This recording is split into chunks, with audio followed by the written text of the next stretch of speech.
অস্ট্রেলিয়াতে 1 স্কয়ার কিলোমিটারে মাত্র 3.5 জন মানুষ বসবাস করে। এটা যদি কানাডাতে যান 4 জন, ইউএসএতে যান 36 থেকে 38 জন, আর বাংলাদেশে 1300 থেকে 1400। এটা যদি বিবেচনায় নিই, তার মানে যে কোনো প্রাকৃতিক দুর্যোগ মোকাবেলায় কিন্তু বাংলাদেশ অনেক ক্ষেত্রে সফল। ধন্যবাদ জানাই দুইটা কারণে। একটা হলো যে আমি বেশ কয়েক বছর বিভিন্ন লিডারশিপ ম্যানেজমেন্ট পর্যায়ে কাজ করেছি, কিন্তু আমার পরিচয় যেটা আমি সব সময় ভালো ফিল করি, সেটা আমি বলি যে আমি একজন অ্যাক্টিভিস্ট। এই বিভিন্ন কাজে আসলে যুক্ত থাকার সুযোগ হয়েছে। এখন আমি একটা গবেষণা প্রতিষ্ঠান, যেটা গ্রোয়িং টুগেদার ওপিসি নামে, এটা পরিচালনা করছি। সারা পৃথিবীতে যত ধরনের ইনস্ট্রুমেন্ট ডেভেলপ হচ্ছে, সব জায়গায় দেখা যাচ্ছে যে আমাদের দেশ বাংলাদেশ এই ক্লাইমেট ভালনারেবিলিটিতে, মানে ঝুঁকির দিকে একদম প্রথম পর্যায়ে। কিন্তু আমরা ক্লাইমেট চেঞ্জের যে কারণ, সেই কারণের জায়গায় কন্ট্রিবিউশনের ক্ষেত্রে সবচেয়ে কম, মানে আমরা সবচেয়ে কম কন্ট্রিবিউট করি এই গ্রিন হাউস গ্যাস এমিশনে, এবং এই জলবায়ুর কারণে যে ঝুঁকি, পরিবর্তনের কারণে যে ঝুঁকি তৈরি হচ্ছে, সেটার জন্য সবচেয়ে বড় ভিকটিম হলো আমরা, ইনোসেন্ট ভিকটিমস। তো আজকের যে আলোচনা, সেইখানের বিষয়বস্তু আমি আসলে শুরুর থেকেও বরঞ্চ শেষ দিয়ে শুরু করতে চাই।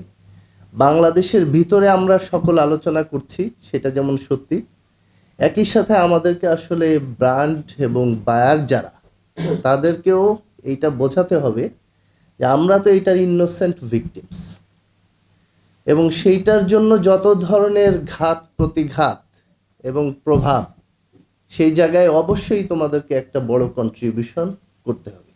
এশিয়া ফ্লোর ওয়েজ অ্যালায়েন্স একটা উদ্দেশ্য আমি দেখেছি, যে সেটাও একটা উদ্দেশ্য। আমরা এখন প্রযুক্তিগত বিষয় যদি দেখেন, যে আইএলও মানে তো আপনারা বোঝেন, ইন্টারন্যাশনাল লেবার অর্গানাইজেশন, মানে জাতিসংঘের প্রতিষ্ঠান। তো জাতিসংঘ বলছে যে 60% পর্যন্ত অটোমেশনের ঝুঁকিতে আছে শ্রমিকরা, এবং তার ভিতরে আবার নারী শ্রমিকরা হচ্ছে সবচেয়ে বেশি প্রভাবিত হবে। আবার আইএলও এবং ওয়ার্ল্ড হেলথ অর্গানাইজেশন তারা গবেষণা করে বলেছে যে 30 সালের মধ্যে 2.2% কর্মঘণ্টা আসলে কমে যাবে। তো আমরা যদি সারা পৃথিবীতে দেখি যে আমাদের উৎপাদনশীলতা বাড়ছে, কিন্তু ন্যায্য মজুরি যেটা লিভিং ওয়েজ, সেইটাতে আসলে কখনো রূপান্তরিত হয় না। সো সব সময় দেখা যায় যে কোনো পলিসি ফ্রেমওয়ার্কের, যে কোনো কিছু তৈরির ক্ষেত্রে লাস্টে যে সেই যারা সবচেয়ে বেশি অভিঘাতের সম্মুখীন, যারা ক্ষতিগ্রস্ত, সব ক্ষেত্রেই, শুধু শ্রমিকদের ক্ষেত্রে না, সেই নিচের টায়ারা যারা বসবাস করে, তাদের জিনিসটাই। আপনি যদি বাংলাদেশে সহ সারা পৃথিবীতে একটা স্যালারি রিভিউ হয়, সেখানেও দেখবেন, সবচেয়ে একটা প্রতিষ্ঠানেও তাই দেখবেন, সবচেয়ে নিচের দিকে যারা, তাদের সবচেয়ে কম ইনক্রিমেন্ট হয়। আমি খুব বেশি বক্তব্য দিব না, বাট আরেকটা কথা বলতে চাই। আপনি অস্ট্রেলিয়াতে 1 স্কয়ার কিলোমিটারে মাত্র 3.5 জন মানুষ বসবাস করে। এটা যদি কানাডাতে যান 4 জন, ইউএসএতে যান 36 থেকে 38 জন, আর বাংলাদেশে 1300 থেকে 1400। এটা যদি বিবেচনায় নিই, তার মানে যে কোনো প্রাকৃতিক দুর্যোগ মোকাবেলায় কিন্তু বাংলাদেশ অনেক ক্ষেত্রে সফল। কিন্তু এটাও বাস্তবতা যে 1,47,000 স্কয়ার কিলোমিটারের ভিতরে 3/2 মতো, বা প্রায় 50% হলো এই পানি। বাকি যে 50% বা 80,000 স্কয়ার কিলোমিটার বা 1 লাখ স্কয়ার কিলোমিটার জায়গার ভিতরে 180 মিলিয়ন মানুষ আমরা বসবাস করি।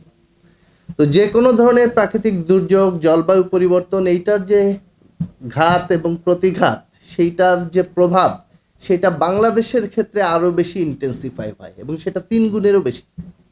কারণ আমাদের অনেক দিক বিবেচনায় আমাদের সক্ষমতা আসলে কম। তো আমি খুব বেশি বক্তব্য দিব না, কিন্তু আমি যেটা বলতে চাই সেটা হলো যে আমাদের সরকার, যারাই সরকারে আসেন, বেশিরভাগ ক্ষেত্রে বাংলাদেশে আমরা দেখেছি যে ওনারা রিঅ্যাক্টিভ হন। একটা সিচুয়েশন তৈরি হয়, একটা ডিমান্ড তৈরি হয়, তারপরে সেইটাকে কিভাবে অ্যাড্রেস করবে সেইটার চেষ্টা করে। আমি ব্র্যাক ইন্টারন্যাশনালের এশিয়া রিজিওনাল ডিরেক্টর হিসেবে কাজ করার সুযোগ হয়েছে। আমি বেশ কিছু দেশে আসলে সরকারের সাথে পলিসি ফ্রেমওয়ার্ক নিয়ে কাজ করার সুযোগ হয়েছে। সব ক্ষেত্রে আমি দেখেছি যে তারা আগেই হচ্ছে ক্লাইমেট চেঞ্জ, ইভেন বাংলাদেশ তো একদম নিচের দিকে, আগে আমরা বলতাম one of the most vulnerable country, এখন বিশ্ব র্যাঙ্কিং বলছে যে প্রথম 13টার ভিতরে একটা দেশ হচ্ছে বাংলাদেশ।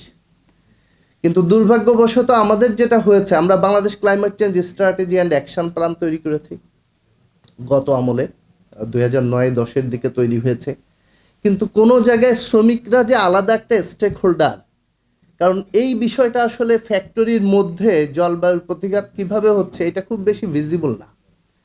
তো জাস্ট ট্রানজিশনের আজকের যে আলোচনা যেটা বলা হয়েছে, এটা আমি মনে করি যে আমাদের রিঅ্যাক্টিভ হলে চলবে না। এখন থেকেই আমাদের যেটা উচিত সেটা হলো জাতীয় পর্যায়ে, এখানে সরকারি কর্মকর্তারাও যদি ইনভাইটেড থাকতেন ভালো হতো, আমাদের আসলেই একটা জাস্ট ট্রানজিশন নীতিমালা প্রণয়ন করা উচিত এবং একটা ইন্টিগ্রেটেড প্ল্যাটফর্ম। কেন? আমার প্রতিষ্ঠান, আমরা গত বছর কোরিয়ান ইন্টারন্যাশনাল কোঅপারেশন এজেন্সি, যেটা কোইকা, মানে কোরিয়ান গভর্নমেন্টের সহায়তায় আমরা একটা কাজ করেছিলাম, সেটা হলো labour market and industry analysis বাংলাদেশে। এইখানেও আমরা দেখেছি যে আসলে 60%, 70% আনম্যাচ, মানে ডিমান্ড ফর স্কিল, যেটা যে স্কিল চাচ্ছে ফ্যাক্টরিগুলো, ইন্ডাস্ট্রিগুলো, আমরা 30টা ইন্ডাস্ট্রির উপরে অ্যানালাইসিস করেছি। তো আমরা দেখেছি যে যে ডিমান্ড, সেই ডিমান্ড আর সাপ্লাই যেটা আছে মার্কেটে, আমাদের যে স্কিল, সেইটা ইভেন আপার লেভেলে যারা বিভিন্ন টেকনিক্যাল এডুকেশন সেন্টার থেকে পড়ে এসছে, তাদেরও যে স্কিল, সেই স্কিল আসলে স্কিল ডিমান্ডের সাথে ম্যাচ করছে না। এখন এইটা যদি আমরা আসলেই উপলব্ধিতে নিতে পারি, তাহলে এইটা অনিবার্য সত্য যে সামনের যে দিন আসছে সেখানে আমাদের এই নারী শ্রমিকরা, আমাদের গার্মেন্টস শ্রমিকরা নিশ্চিতভাবে খুব বেশি পরিমাণে অ্যাফেক্টেড হবে। যেখানে আইএলওই বলছে যে 60% পর্যন্ত তারা ঝুঁকির ভিতরে পড়ে যাচ্ছে। তো এটা যদি আমরা জানি, স্ট্যাটিস্টিক্স বা ডেটা আসলে আমাদেরকে কি দেয়? আমাদেরকে বলে যে তুমি এখন প্রিপারেশন নাও, কারণ এই ডেটা দ্বারা তুমি আসলে নির্ধারণ করতে পারবা যে কিভাবে তোমাকে সামনের দিকে পরিচালিত হতে হবে। তো আমি যেটা বলতে চাই সেটা হচ্ছে যে আমাদের জাতীয় পর্যায়ে আসলে একটা আরএমজি সেক্টরের জন্য জাস্ট ট্রানজিশন নীতিমালা প্রণয়ন করা উচিত এবং কম্বাইন্ড ইন্টিগ্রেটেড একটা স্ট্র্যাটেজি হওয়া দরকার। আমাদের নানা ধরনের স্ট্র্যাটেজি হয়েছে, কিন্তু কোনো একটা স্ট্র্যাটেজি ন্যাশনালি, যেটা আসলে সবচেয়ে বেশি মেইন স্ট্রিমিং এবং আমরা সবচেয়ে বেশি ভুক্তভোগী, কিভাবে একটা রিভার ব্যাংক ইরোশন হলো, নদীর ভাঙন হলো, সেই মানুষটা ঢাকায় আসলো, তার অন্য কোনো কাজ নাই, কোনো একভাবে একটা জায়গায় চাকরি পেলো একটা ফ্যাক্টরিতে, সেখান থেকেও আবার যখন চাকরিচ্যুত হলো, তো তার জীবনে আসলে অনামিশার বলা যায় যে এক ধরনের অন্ধকার নেমে আসে। কিন্তু এইগুলো জাতীয় পর্যায়ে সকল পলিসির ভিতরে যাতে ইন্টিগ্রেট করা যায়, কারণ আমাদের তো কম না, আমাদের শুধু এই সেক্টরেই হচ্ছে 40 লক্ষ মানুষ এবং তার ভিতরে 60-70% মানুষ। আমি নিজে প্রতিষ্ঠান যেহেতু পরিচালনা করি, চালাই, আমি দেখি শুধুমাত্র আর্টিফিশিয়াল ইন্টেলিজেন্স আসার কারণে আগে যেখানে 3 জন স্টাফের প্রয়োজন হতো, সেই স্টাফ একজনেও করা সম্ভব। কারণ ডিমান্ডগুলো বলে এআইতে, আর্টিফিশিয়াল ইন্টেলিজেন্সের কাছে বলে তুমি আমাকে একটা ফরম্যাট করে দাও, অথবা আমাকে এই রিপোর্টটা জেনারেট করো, দেন ওইটার উপরে আবার ফাইন টিউন করে, আবার কাজ করে। তো বাস্তবতা আমাদেরকে আসলে মেনে নিতে হবে, কিন্তু শুধু মেনে নিয়ে বসে থাকলে তো আসলে চলবে না। কারণ যখন পর্যন্ত আমি দীর্ঘদিন যেহেতু পলিসি অ্যাডভোকেসির কাজ করেছি, রাইটস ওরিয়েন্টেশন ট্রেনিং, এগুলো আমরা অলওয়েজ একটা বলতাম যে মা যেমন অনেক ক্ষেত্রেই আর কি ব্যস্ততার কারণে বা যৌথ পরিবারে অনেক কাজের চাপে সন্তান না কাঁদা পর্যন্ত আসলে বোঝে না যে এখন ওর ক্ষুধা লেগে গেছে। সো আপনারা যদি সংগঠিত হন এবং আসলে এইটাকে রেইজ করেন সব লেভেলে, তখন তাদের হয়তোবা, যেহেতু আমাদের সরকারগুলো সব সময় হয় যেটা স্টেক হোল্ডার কনসালটেশনের অনেক ধরনের ঘাটতি থেকে যায়, আমরা অনেক সময় চিন্তা করি যে হ্যাঁ এইটাই তো ভালো, কিন্তু বাস্তবে দেখা যায় যে আমরা যখন, আপনি কোনোভাবেই, আমি একজন পুরুষ, আমি কোনোভাবেই এইখানে আসলে আমার মাথায় আসবে না যে এখানে উইমেন ফ্রেন্ডলি একটা টয়লেট আছে কিনা। এইটা আসলে তারই আসবে এখানে যখন 10 জন নারী থাকবে, তাদের সাথে আলোচনা করব, তখন ওনারা বলবেন যে কিন্তু এখানে যে টয়লেট আছে ওই এনভায়রনমেন্টে আমাদের এই ইভেন্টটা করার দরকার নেই, এরকম একটা উদাহরণ আসবে। তো তার মানে কি, রেলিভেন্ট স্টেক হোল্ডার, তার সাথে আসলে কনসালটেশনের প্রয়োজন রয়েছে এবং সেই কারণে আমি মনে করি যে শ্রমিকদেরকে একটা ইম্পর্ট্যান্ট স্টেক হোল্ডার হিসেবে বিবেচনা করেই জাতীয় পর্যায়ে একটা জাস্ট ট্রানজিশন নীতিমালা প্রণয়ন করা উচিত।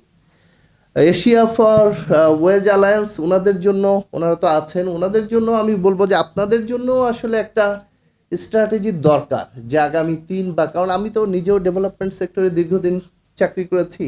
আমি দেখেছি যে আসলে আমরা অনেক কাজ করি কিন্তু খুব বেশি রেজাল্ট ওরিয়েন্টেড না। আমি ওয়ার্কার্স রিসোর্স সেন্টারের কয়েকটা স্ট্র্যাটেজি করেছি। আমি আর কথা বলবো না, লাস্ট কথা যেটা বলতে চাই সেটা হচ্ছে যে আমাদের কাছে আমরা যখন কথা বলি তখন অনেক সময় ডেটা ড্রাইভেন হতে পারি না, বিকজ ডেটা নাই।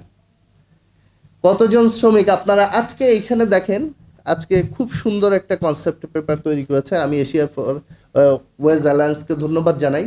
কিন্তু এই আরেকজন ভাই বলছেন যে 317টা ফ্যাক্টরি বন্ধ হয়েছে গত এক বছরে, কনসেপ্ট পেপারে আছে 258টা factory. So data is very important, যে 258টা নাকি 317টা, এবং আপনি কি ইনফরমেশন দিচ্ছেন, তাহলে 317টাতে কতজন শ্রমিক চাকরি হারিয়েছে। এবং এই যে ফ্যাক্টরিগুলো বন্ধ হচ্ছে, দুর্ভাগ্যবশত গত 1 বছর বা 1.5 বছরে আমাদের সরকার আছেন এখন ইন্টারিম গভর্নমেন্ট, ওনাদের এই জায়গায় নানা কারণ থাকতে পারে অবশ্যই, কিন্তু এইটা তো অবশ্যই একটা ফোকাসের বিষয় যে বাংলাদেশের 2টা অর্থনৈতিক ভিত্তি, যেটা একটা হচ্ছে আমাদের প্রবাসী শ্রমিকরা জীবনের বিনিময়ে, কষ্টের বিনিময়ে টাকা পাঠায়, সেইটা একটা, আর একটা হলো গার্মেন্টস সেক্টর একটা বড় কন্ট্রিবিউশন। যদিও গার্মেন্টস সেক্টর নিয়ে কন্ট্রিবিউশনের ক্ষেত্রে কিছু বিতর্ক আছে, যে অনেক কিছু আসলে কাঁচামাল আমাদের আমদানি করতে হয়, সো কন্ট্রিবিউশনের লেভেলটা যতটা ক্লেম করে ততটা না। বাট একইভাবে আমি বলতে চাই যে কিন্তু অবশ্যই এটা বড় এমপ্লয়মেন্ট জেনারেট হয়েছে, 40 লাখ মানুষ কাজ করে। তো সেইখানে যে 317টা ফ্যাক্টরি বন্ধ হয়ে গেল, আপনারা কি মনে করেন যে এটা খুব একটা স্বাভাবিক বিষয়? 317টা ফ্যাক্টরি নতুন করে হওয়া উচিত ছিল, তার মানে 634টা ফ্যাক্টরি বন্ধ হয়েছে।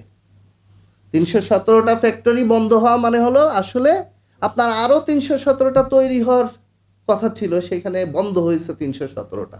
আমরা কি সামনের দিকে যাব নাকি পিছনের দিকে ব্যাক করব? এটা অবশ্যই একটা বড় কনসার্ন।